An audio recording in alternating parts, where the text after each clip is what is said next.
Ma belle-mère, mon obstacle. N'oubliez pas de liker et de partager.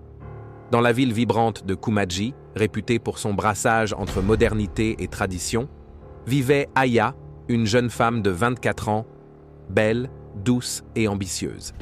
Elle travaillait comme assistante dans une galerie d'art contemporain. Entre les murs du centre culturel où elle passait ses journées, elle faisait vivre les récits des ancêtres à travers l'art. C'est là qu'elle rencontra Yann, un jeune entrepreneur discret, issu d'une famille noble très respectée du quartier Adjamville.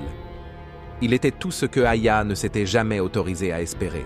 Poli, cultivé, croyant, mais surtout sincèrement amoureux d'elle. Rapidement, les deux jeunes tombèrent amoureux.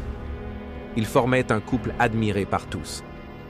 Sauf une personne, la mère de Yann, appelée Maman Sira. Une femme autoritaire, réputée pour son respect rigide des traditions et son obsession du rang social. Pour elle, Aya, malgré sa beauté et son intelligence, n'était qu'une fille d'en bas, sans lignée, sans titre. Au début, elle se contenta de regards froids et de mots piquants. Mais très vite, les choses changèrent. Une nuit, Aya fit un rêve étrange. Elle se trouvait dans une rivière trouble, entourée de voix chantant dans une langue ancienne. Une silhouette féminine vêtue de perles rouges l'appelait depuis la rive.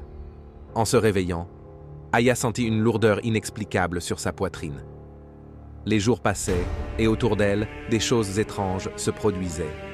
Des objets disparaissaient de sa maison. Des ombres passaient dans ses miroirs. Des nuits sans sommeil. Des migraines soudaines. Un soir, elle croisa une vieille vendeuse d'herbes au marché, qui lui dit sans qu'elle n'ouvre la bouche: « Quand une mère n'aime pas, elle peut appeler les ombres invisibles. » Aya comprit alors que ce qu'elle vivait n'était pas simplement du rejet. Quelque chose de plus ancien, plus dangereux, était à l'œuvre. Et pourtant, Yann, toujours aussi amoureux, la demanda officiellement en mariage. Mais au lieu de célébrer, sa belle-mère se rendit seule, en secret, dans le sanctuaire des Trois Rochers, chez la vieille sorcière du temple.